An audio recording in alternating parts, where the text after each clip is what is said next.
Hi guys, welcome back. In this video I will show you how to make Browny groove filter using Adobe Lightroom. Here are the photos that after and before using this filter. 2 ways to get this filter. Step 1. Follow editing steps on the video. Edit manually.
Step 2. You can download the preset, which is available in DNG format. Download link in description.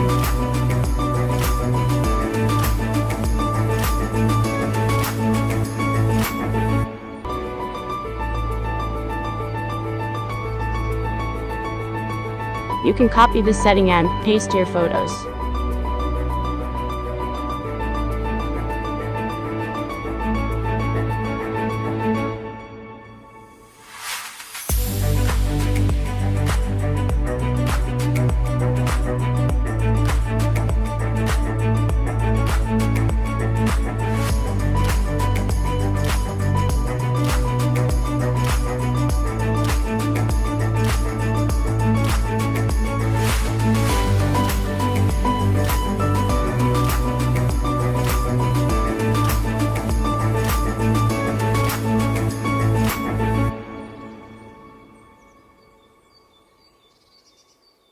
Wow.